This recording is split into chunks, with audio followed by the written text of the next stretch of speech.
And welcome to our Gross Motors pregame show. Gross Motors of Neillsville. Shop Gross Ford, now in Neillsville. Visiting with Neillsville Granton Warriors baseball coach Dave Matson. Coach, before we talk about playoffs, you end the regular season 10-8, and just kind of one of those seasons, and the record shows it, just above 500. You win a couple, lose a couple, win a couple, lose a couple. How do you grade the season coming into the playoffs?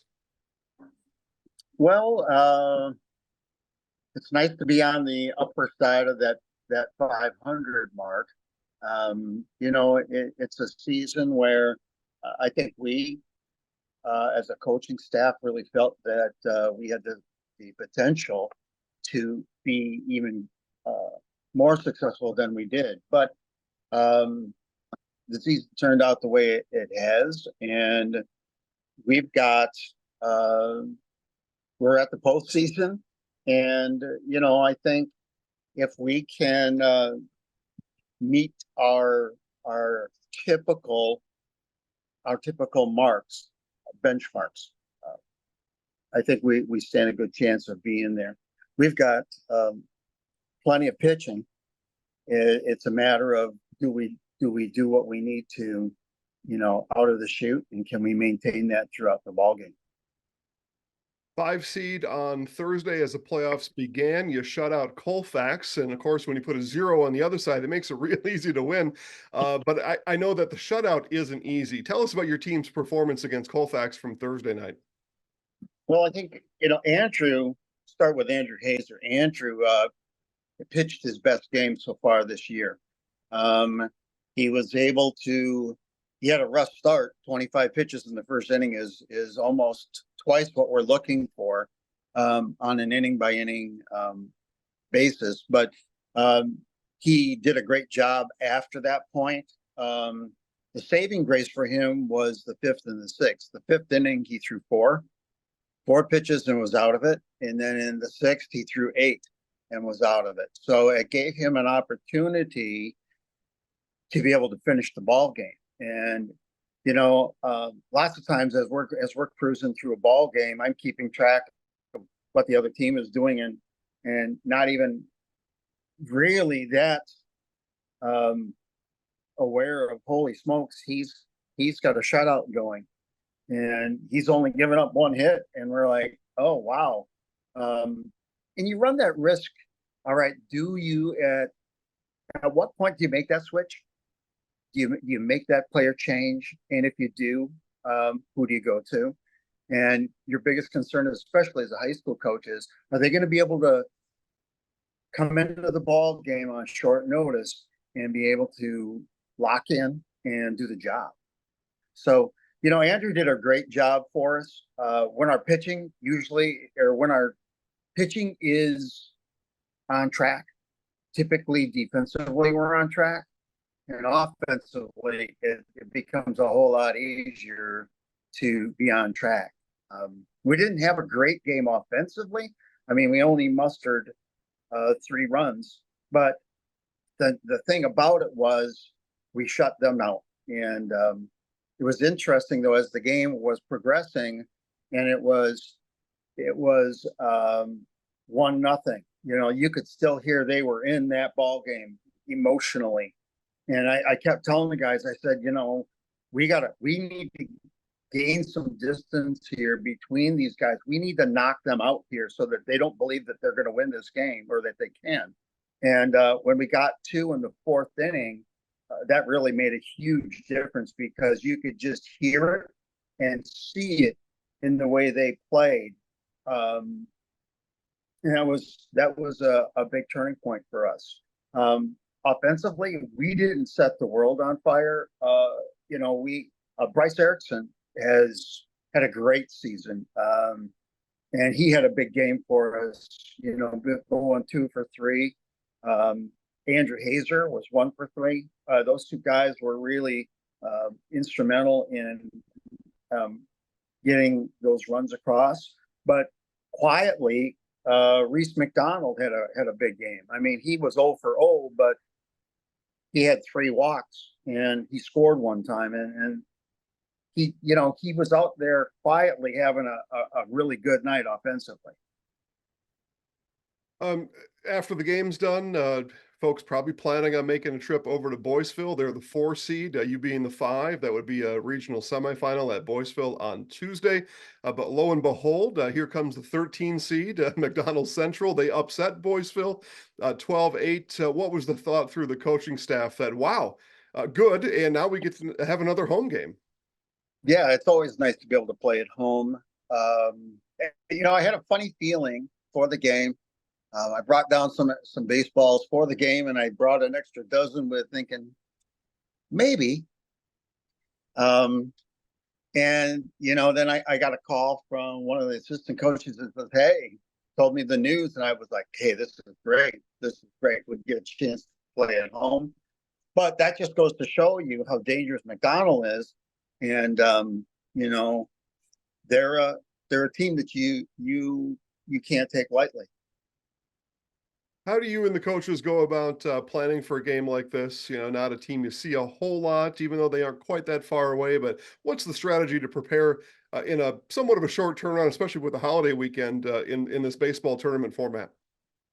Well, you try to get some information from coaches that have had an opportunity to play them. We were scheduled to play them, and weather didn't allow us to.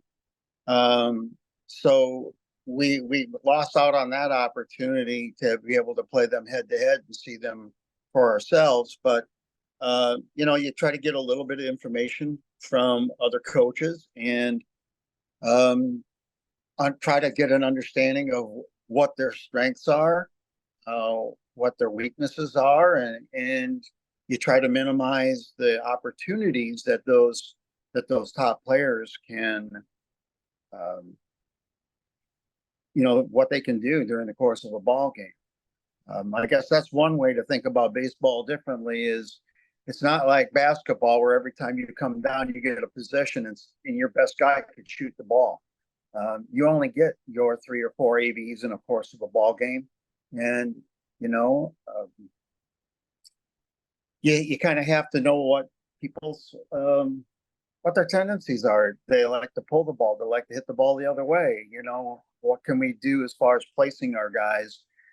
So we do know their top 5 guys can hit, and they hit well. So those are things we have to kind of keep in mind. I look at our keys for Tuesday's ball game are pretty simple. Our pitchers have to throw strikes. They need to get ahead. They need to hit their spots. I mean, this doesn't change a whole lot from game to game. These are what we call our benchmarks, because if we can do this, it puts us in position to win every ball game. Pitchers sometimes in high school think that they got to strike everybody out. And that's something we've been stressing all year. Pitch to contact, let your defense work for you.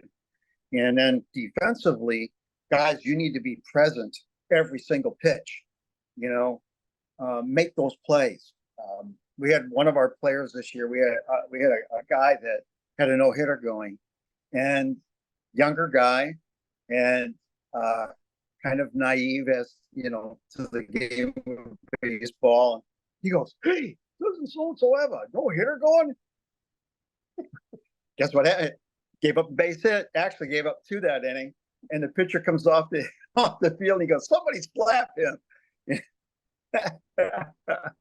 So we took time the next day in practice, and we talked about baseball etiquette and what you do and what you don't do. But just being aware that at this point in the season, play every inning, play every pitch like your guy's got a no-hitter going, and make every play for him so that he can go out and do his job.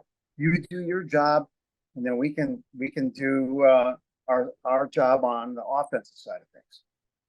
Theory of baseball sure sounds simple to me. You're watching the Gross Motors pregame show. Shop Gross Ford now in Neillsville. Lastly, Coach, we get to this time of the year when it's a single elimination tournament, and it could be any senior on your team, their last ever organized sport. It certainly would be their last sport in their high school careers. You mentioned one of them already, but what's your message to the seniors before first pitch?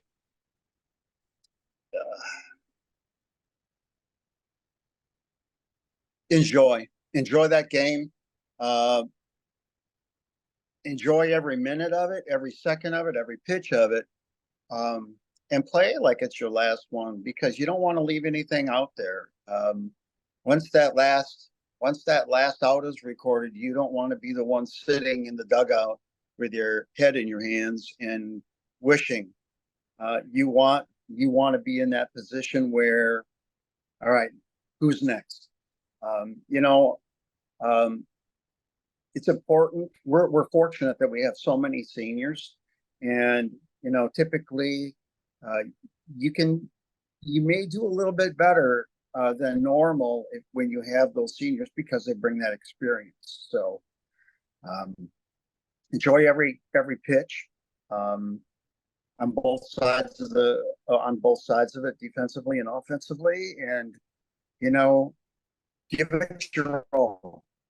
And however it turns out, it's okay. This won't be the worst thing that happens to you in your life if you lose. We've talked about that many times over the years. This won't be the worst thing that happens to you, or if it is, you're going to have a great life. So enjoy it, and play it to the fullest. Neillsville Granton Warriors manager Dave Matson, good luck today. Thank you. Appreciate it, Jason. All right, that's it from this Gross Motors pregame show. First pitch is coming up next on Zaleski Sports.